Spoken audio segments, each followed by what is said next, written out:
This program contains graphic material, including offensive language. Viewer discretion is advised. A narcotics powerhouse that runs like a Fortune 500 company. All we do is get money. Once this cocaine epidemic came in, it turned everything around. Yeah, GDP.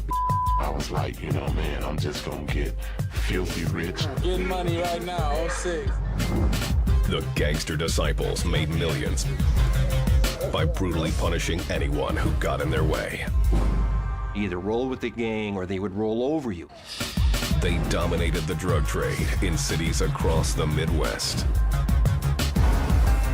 It's like a cancer, it spreads. You got Gangster Disciples on every street corner. Not since the days of Capone has a Chicago gang ruled with such bloodlust.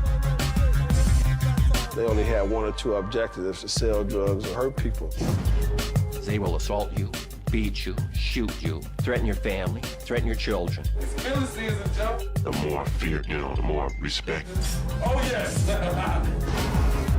Torture, dismemberment, murder. It's strictly business for the GDs. It's like that. It's real out here, man.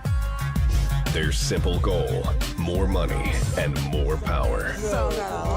Their idea was you live fast, you die young, you have a good-looking corpse. You see this heat? I think I got a million of these.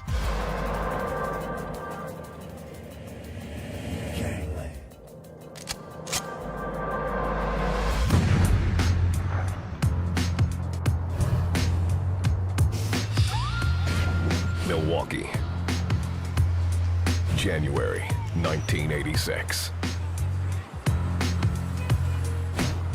Two members of the Gangster Disciples slipped inside an after-hours club on the city's north side.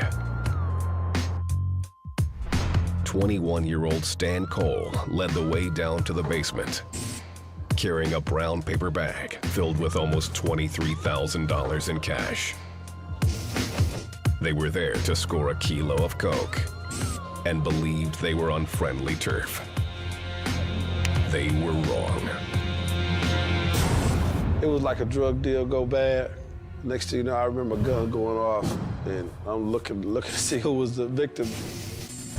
Cole glanced down at his stomach to find himself bleeding. The shock and the trauma, it just hits your body. It's like a sledgehammer. Boom, your ears start ringing, and your balance is thrown off. And things start to slow down. With the bullet lodged near his spine, Cole felt himself going numb. His friend grabbed him and dragged him outside to their car.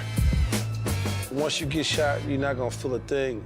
But once that bullet decides to cool down inside of you, that's when a hell of a lot of pain starts to come. As they sped to the hospital, Cole knew he was in serious trouble. I lost a lot of blood. The smell of the blood is trauma enough because it smells like death.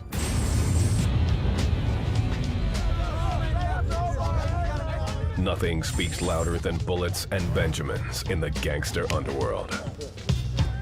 And no other gang in Chicago, Milwaukee, or Detroit earns more cash than the Gangster Disciples, one of the most powerful crime organizations in the Midwest. The GDs built a drug empire that at its height racked up more than $100 million a year.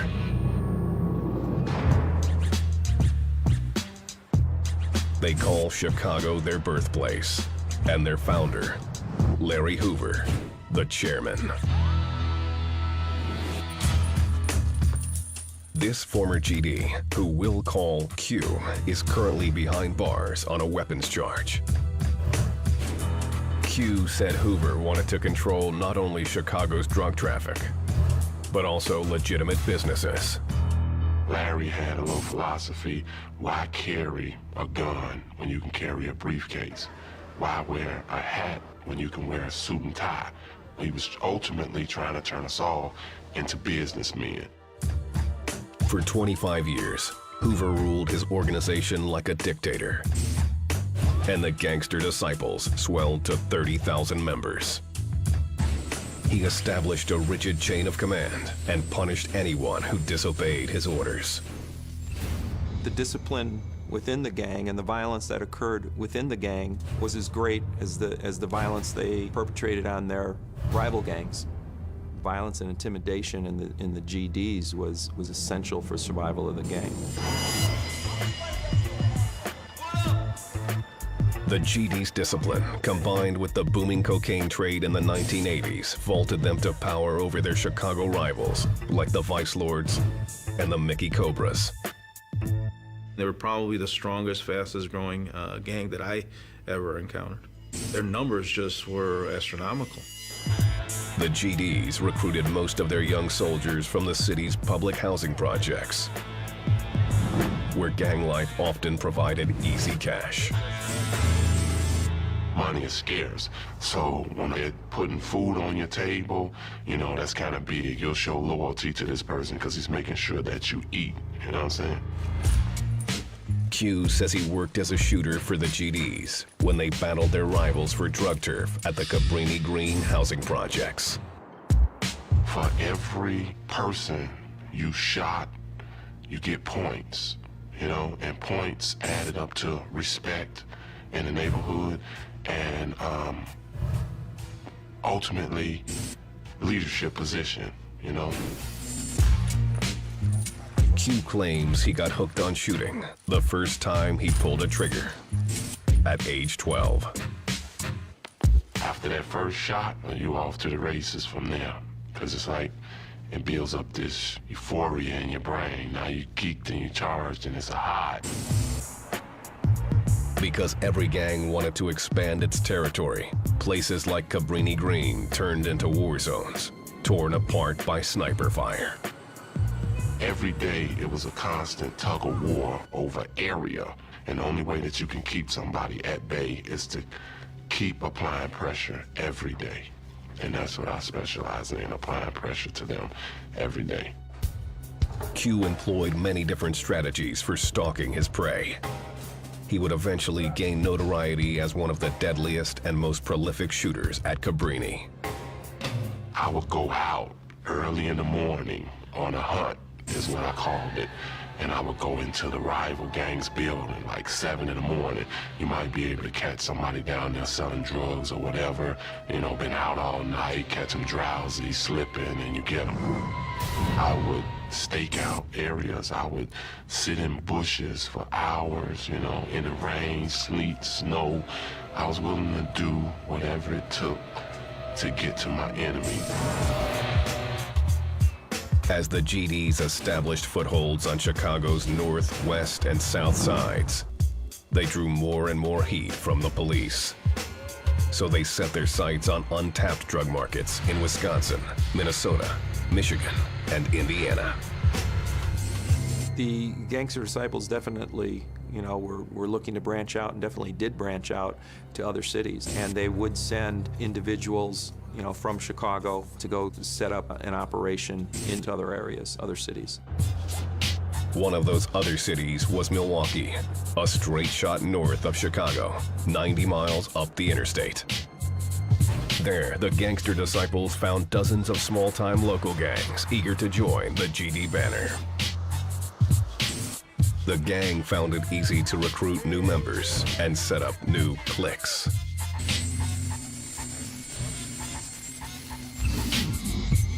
I was introduced to a lot of little new jack GDs, as I call them, in Milwaukee. They think this is something y'all been doing for years, and I want to be a part of it. I like the fancy cars. Interior dead down. I like the jewelry. I like all the women that y'all got. I'm a monster.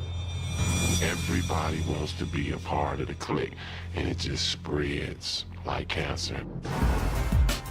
As the Gangster Disciples spread out from Chicago, they became known as public enemy number one.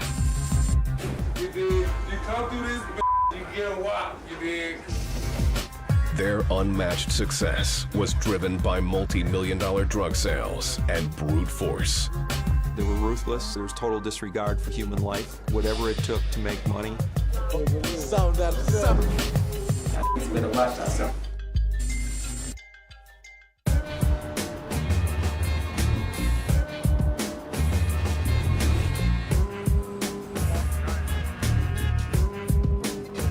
In the 1980s, the Gangster Disciples spread out across the Midwest, cashing in on a multi-million-dollar drug market through numbers and violence.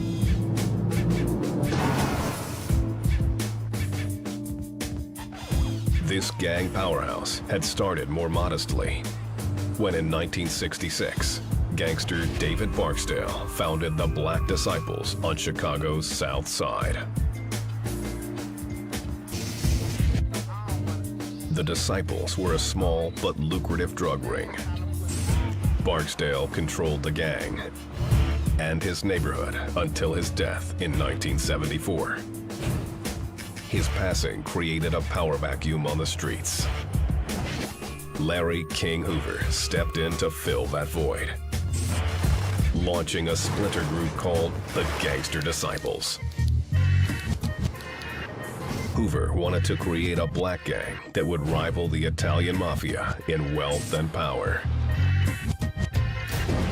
Like any organization, you need a leader. And Larry Hoover, had this vision for the Gangster Disciples, and they followed it. Hoover modeled the GDs like a big corporation. He appointed himself chairman and set up a board of directors inside the pen and another one on the streets. The fact that Hoover was serving life at a state prison in Dixon, Illinois, did little to thwart his ambitions. Larry Hoover was very, very sharp in terms of flying under the radar. He didn't walk around flying colors. He didn't walk around flashing signs. He was very low-keyed in his presence. Hoover took advantage of the state prison's liberal rules to hold scores of meetings with gang members over the phone and in the visitation room. There were certain board members that could meet with him, and he would give direction as to what he wanted done. The board members would listen to him and carry out his orders. These GD leaders passed orders down to foot soldiers, who then carried out the gang's business on the streets. He had developed his organization to a point where he had several layers that made it very difficult to ever implicate him on anything. In 1978, Hoover solidified his power base behind bars. He convinced black, white, and Latino prison gangs to unite under one banner while serving time. The alliance gave them unprecedented control.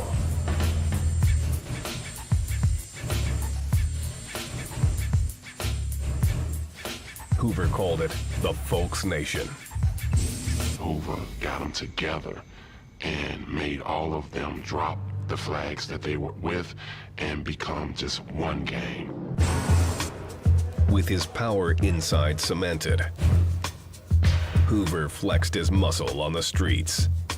He imposed a tax on all drug sales made on GD turf. In exchange for the right to sling dope, dealers had to share 70% of their earnings with the GD leadership.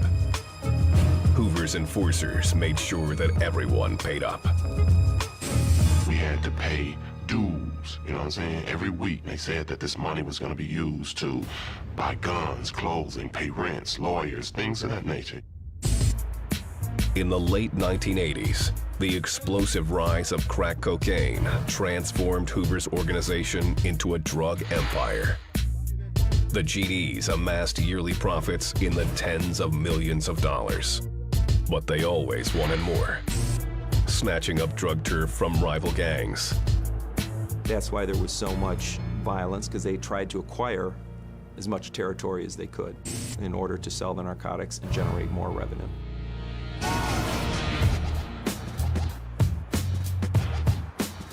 The GDs quickly expanded beyond Chicago, reaching their tentacles into other Midwestern cities like Milwaukee.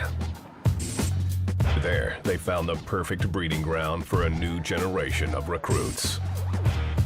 There was a huge portion of the population that was disenfranchised. There were serious poverty issues. Corresponding with that, you started to see increased drug traffic, increased gang activity. Once a major manufacturing hub, the city suffered an economic downturn in the 1980s as factories closed or moved overseas. Nearly 100,000 jobs vanished, leaving families without any income. The black community on the north side was hit especially hard. As a result, the kids, they were out on the street, they went to the corners, they went to their friends. Gang affiliation started to develop. Neighborhood gangs popped up, terrorizing residents with armed robberies, muggings, and beatings. But that was only the beginning. What eventually transpired next is an influx of the organized street gangs from Chicago. The kids themselves that were from the Milwaukee area kind of looked up and idolized more of a harder core individual from the gang in Chicago. We wanted to be a lot like guys from Chicago. You know, that was a huge influence on us because they were so far along in their gang lifestyle. Larry Hoover capitalized on the situation. From prison, he dispatched his Chicago field marshals north to recruit and unite local gangs under the GD banner. These newly minted crews quickly adopted the brutal gang culture.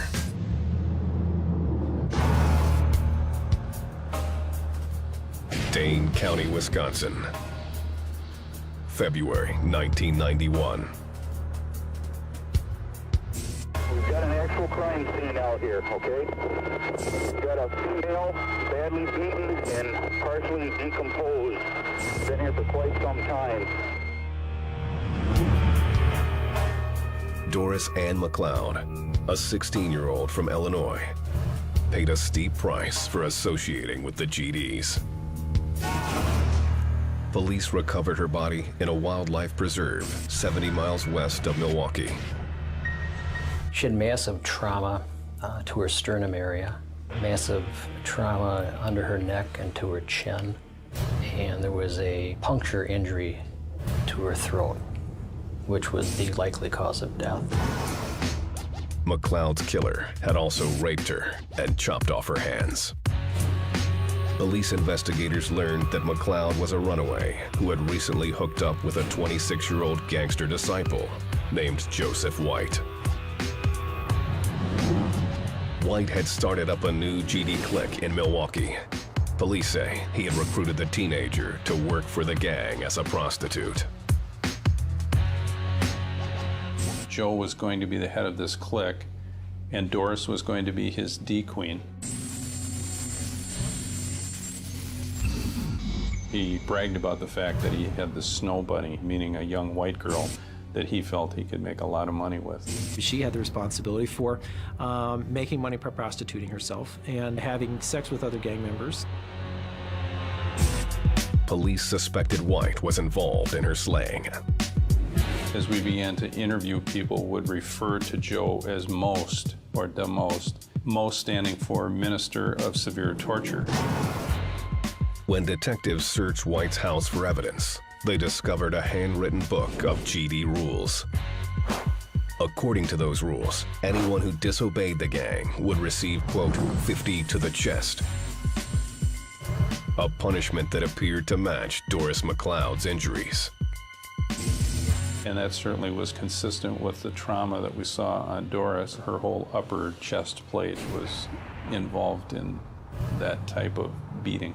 Repeated blunt force blows, whether she's struck with a fist or struck with some type of an object.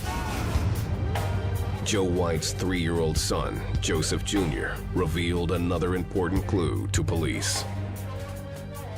He said a monster had hurt a woman named Dee in the basement. Police showed him a photo of Doris McLeod, and he told them that was Dee. Did she live here with you? Yeah. In this house? Yeah. The monster hurt Dee, Joe? Yeah. Where did he hurt Dee? Not there. What did he do to Dee? Uh-huh. Cut her? Yeah. Where did he cut Dee? Here? Finger. On her where? Finger. On her finger? You're looking at this 3-year-old kid telling us that the monster had done something to Dee. Talking about seeing her fingers bleeding, seeing her crying that his dad was there. We couldn't make that up. Police believed the boy's father, Joe White, was in fact the monster. and that White had made an example of McLeod after she violated one of his GD rules. Dory was his message. Dory was his poster child. He has to have people know that when she disobeyed, she got 50 to the chest. Police arrested White and eventually charged him with first-degree murder. In 1994, White was found guilty and sentenced to 80 years in prison.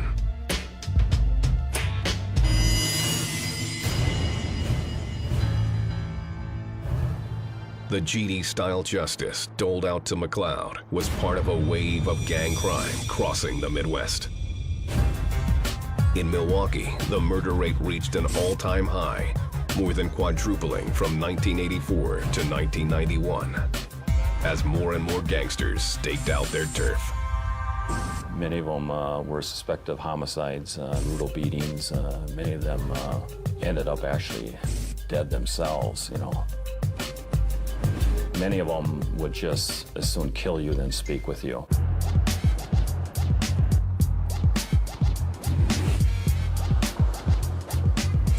GD to the world, blow up. Hey, free Larry Hoover, man. During the 1980s and 1990s, the Gangster Disciples spread from one Midwestern city to the next. They spilled blood in the streets from Chicago to Milwaukee, Minneapolis to Detroit, Indianapolis to Des Moines. Authorities learned to identify them by their universal symbols: a six-pointed Star of David and a three-pointed devil's pitchfork. We start seeing the six-pointed star tattoos, the pitchfork placed in an upright fashion, and the letters GD would also be incorporated into the tattoo itself.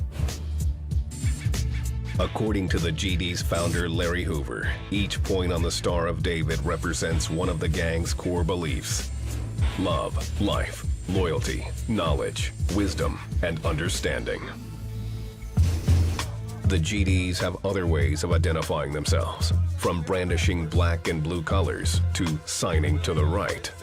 That means cocking their hats to the right, crossing their arms to the right, or rolling up their right pant legs. And they use hand signals and handshakes to tell friend from foe. When you approach someone with a handshake and he said that he was a part of your gang, as soon as you shake his hand, he know what fingers to throw up to you, which fingers to intertwine with other fingers. And if he didn't know that, then he could be jumped up immediately.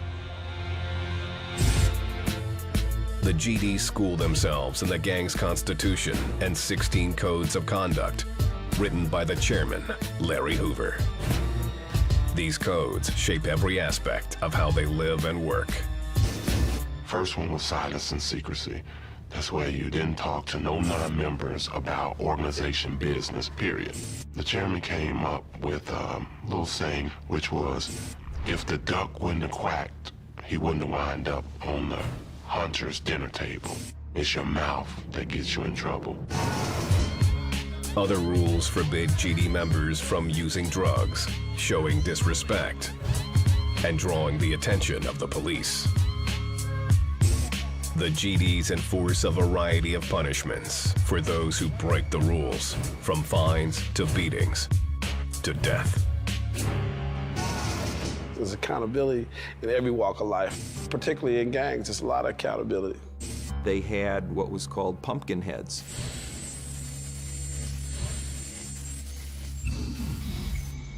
There was torture of individuals where they would take them into the basement of a building, heat a curling iron and burn the individual, and then pour salt onto the burn. By the early 1990s, the frequency and brutality of gangland crime stirred up federal law enforcement.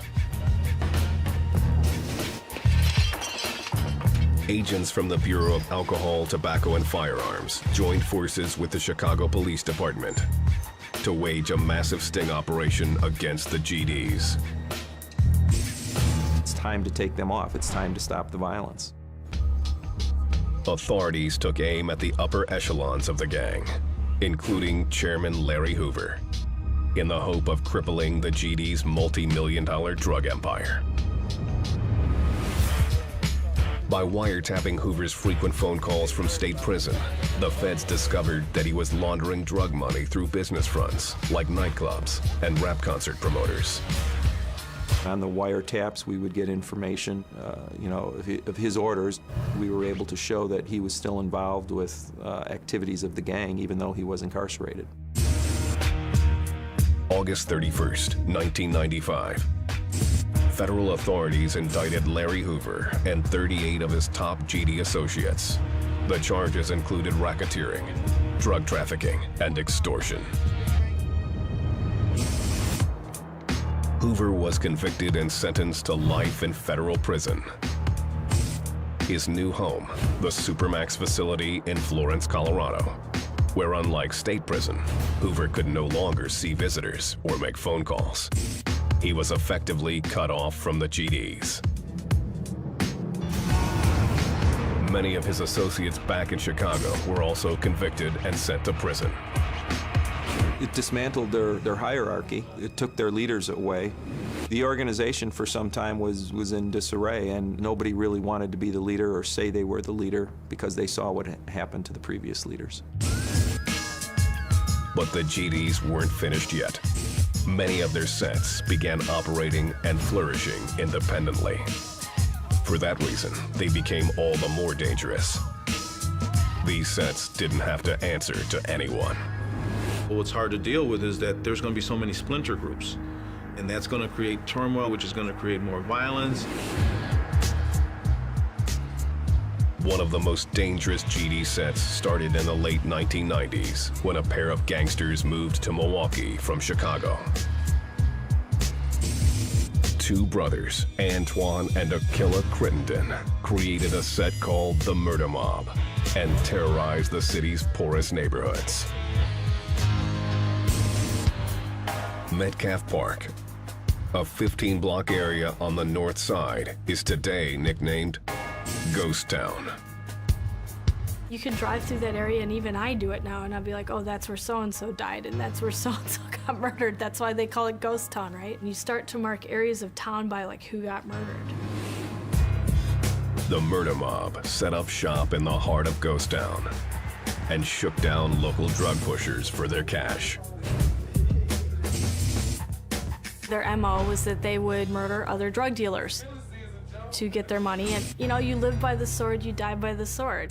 The mere mention of the murder mob, even amongst criminals on the street, drew a lot of respect.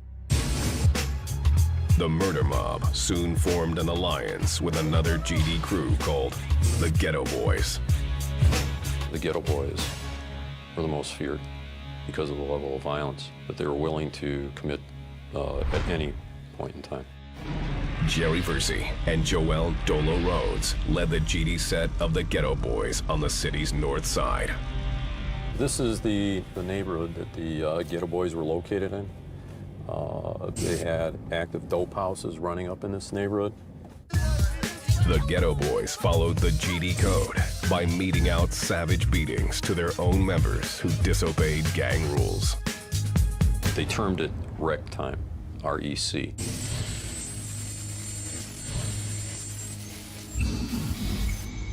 When you made a mistake in the commission of a crime, someone would indicate that it was rec time and you would be beaten. It was a way of keeping internal discipline within the gang. Like the Murder Mob, the Ghetto Boys also robbed coke dealers for their cash and drugs.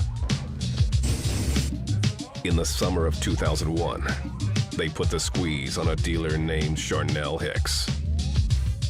Where we're at right now is on 33rd and Center.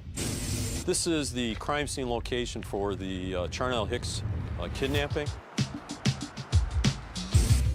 On August 7th, Joel Dolo Rhodes and 5 other GD members forced Hicks inside a car wash they owned in Metcalf Park. First, they stripped him naked, tied him to a chair. Joel Rhodes instructed them to put a motorcycle helmet over the head of Charnel Hicks. The thugs ordered Hicks to tell them where he was hiding his dope. When Hicks refused to sing, they clubbed him with a baseball bat and burned him with cigarettes. The victim was then shot in the foot. The victim was in immense pain. Then, all but one of the gang members, Charles Bishop, left the car wash. Bishop dozed off, and Hicks seized the chance to untie himself and escape. It was brutal. If you saw the pictures of the victim, it was pretty bad. Bishop would eventually pay the price for his negligence. 3 ghetto boys were ordered to beat him. It was wreck time. Once again, there's a punishment meted out if you screw up. And that's the difference with gang members. Gang members will actually take the punishment because it's part of the thug lifestyle.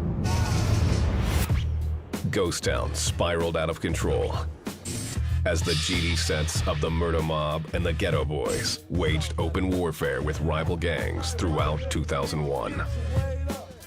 Drive-by shootings became the norm, and residents found themselves caught in the middle.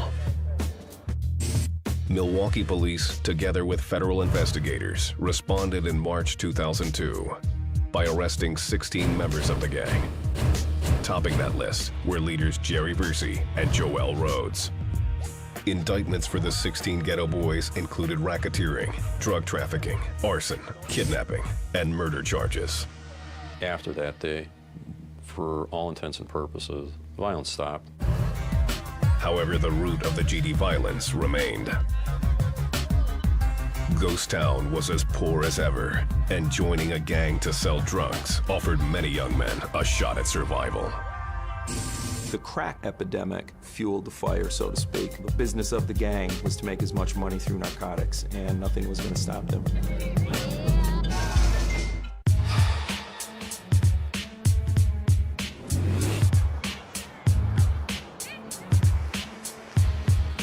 Beginning in the late 1980s, the Gangster Disciples spread throughout the Midwest. They filled inner-city neighborhoods with crack cocaine, leaving behind a path of destruction and decay. Eventually, gangsters like Stan Cole would expand even farther.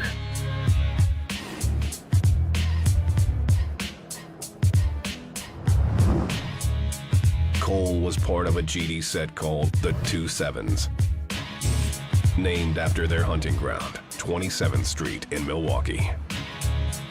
As a GD, Cole had proved his worth in street fights with rival gang members. A lot of times when it was time to get into other gangs, I was the first one up to the plate to fight. So a lot of times it was just about set it up, be the first one to throw a punch or the first one to initiate something. It shows your bravery. Cole had quickly moved on to selling drugs. I don't know what hit the scene first, the drugs or the movie Scarface, but when they both hit the scene together, it was a tremendous, the cocaine epidemic came in, it turned everything around. As the drug money soared in Milwaukee, so did the murder rate. In January 1986, Cole found himself close to becoming just another homicide statistic. With a gunshot wound to his abdomen after a drug deal gone bad, he fell unconscious and started flatlining. I was having nightmares of people pulling at me. I don't know which direction, heaven or hell, but a lot of them was pulling on me. I remember a nurse or a doctor standing over me, rubbing the electrodes together, trying to restart my heart. The doctors resuscitated Cole, and he underwent massive surgery for the bullet lodged near his spine, but slipped into a coma. I got shot in January, I woke up in August. It was very dramatic for me because I was like 220, solid, young guy.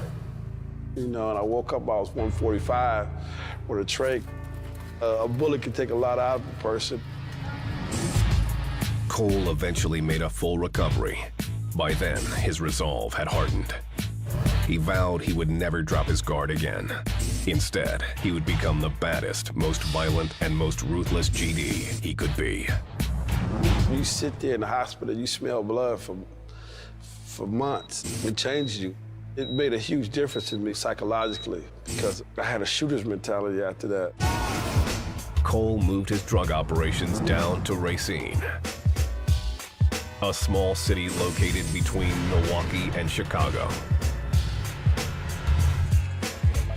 Many GDs had begun tapping into a virgin drug market here, much to the dismay of local authorities. They weren't even afraid of the police. The normal assumption is that if the police rolled through a neighborhood, that they would either stop their drug dealing or run away if they thought they're not these guys. They would just flash the gang signs and sort of wave at you and say, okay, challenge me. You try to catch me, we know what we're doing. We're in control. This is our neighborhood. Y'all out here, Racine bound. You know how we doing it, man. Racine police quickly ID'd the new thugs in town, including Stan Cole and brothers Norzel and Reginald Pittman. We knew that the Pittmans and Stan Cole were pretty tough characters. They weren't afraid to shoot up an area, use guns, display guns, threaten people. It wasn't long before the Racine police caught up with the gangsters.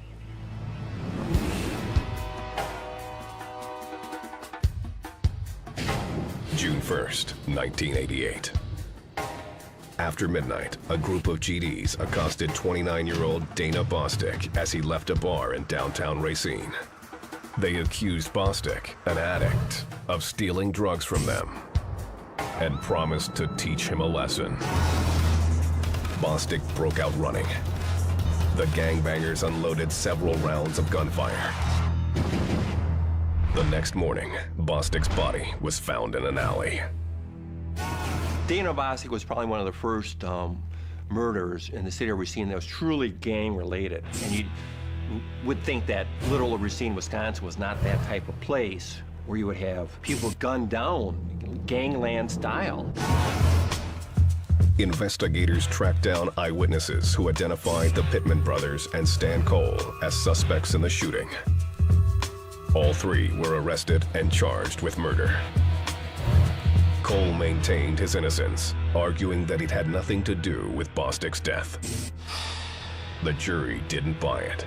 In 1989, Stan Cole was convicted and sentenced to life in prison. It was unjust because at the time they was basically finding me guilty by association. I'm a GD, I be with GDs, I hang with GDs. Yeah, I'm a drug dealer, but in that particular case, I was not a murderer. 3 years later, a judge declared a mistrial, ruling that prosecutors had withheld evidence from the defense. Rather than gamble on a new trial, Cole cut a plea deal, agreeing to serve 6 more years. After nearly a decade behind bars, Cole was ready to once again take on the streets of Milwaukee.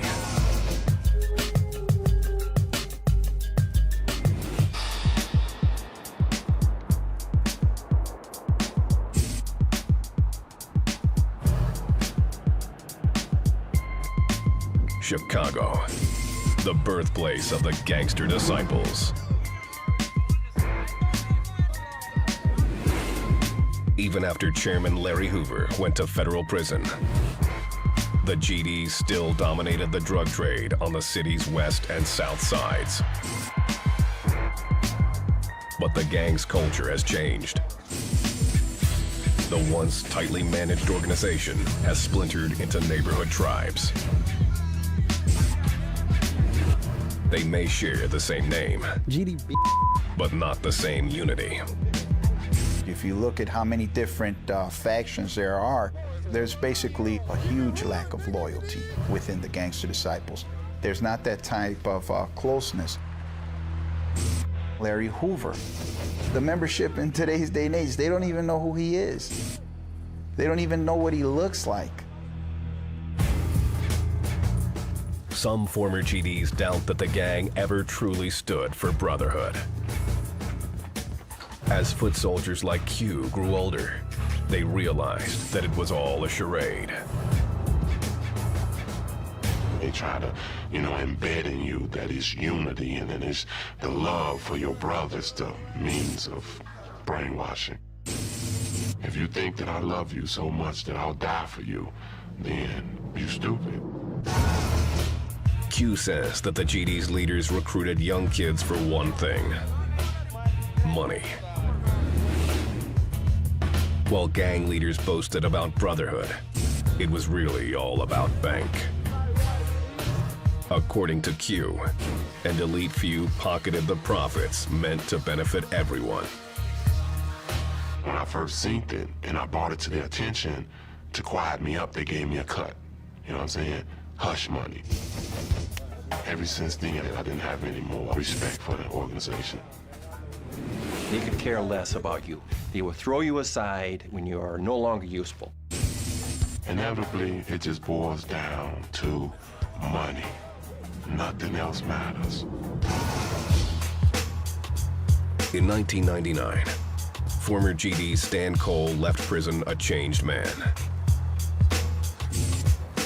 He returned to Milwaukee and began working in gang outreach. He opened a barbershop and hired teens to keep them off the streets. A lot of those people that's working in my barbershop, 9 times out of 10, if they weren't working with me, they probably try to be in your living room with a gun or something. So I'm helping, I'm trying to give back. And because of what I've been through and because of the path God put me on, I'm able to help more people. Despite going to prison and almost dying for his gangster lifestyle, Cole says he has no regrets about joining the GDs when he did. Being a 12-year-old, being homeless, those are the people that told me love. Those are the people who fed me. Those are the people who gave me a warm bed. I always remember that. And now I reach out. I'm raising a lot of the GD's kids that I grew up with. I share the burden to help raise these kids. It's really ironic now having to get out and try to clean this up. Those trying to help Milwaukee's next generation of poor young black men face an uphill battle. In some areas of the city, despair is normative. If you talk to gang members, young people who are, let's say they're 14, 15, 16, and you ask them, where do you see yourself at 30? They laugh. They don't see themselves living to 30. It's killing season, Joe. Larry Hoover, and f*** the police. The saga of the GDs continues, reaching far and wide. The gang is no longer just a Midwestern phenomenon. They've gone national. Authorities report that the GDs have expanded their drug and gun trafficking operations to more than 40 states. It's happening in Atlanta, North Carolina, Georgia, New York. I can't conceive that there's one state that you can talk to a law enforcement officer and they're not going to be aware of the Gangster Disciples. I talk to people that are in the process of venturing out to other parts of the country because they say it's sweet. It's getting crowded in Chicago. If you're gonna make any money, you gotta venture out. We're a powerful street gang. I see that for some time to come. And as any former GD will tell you, the allure of gangster life always produces the same results. Wherever it spreads, it becomes a self-fulfilling prophecy.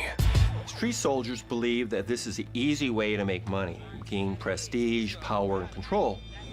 But for the most part, they never make it. Somewhere along the line, they assault someone, or they beat up the wrong guy, or they get shot. They never make it. They're never successful. Either you're gonna spend the rest of your life in jail, or you're gonna be dead. And I can guarantee you that. Play that game, sink it from the beginning to the end. And it always ends the same way. Locked up or dead.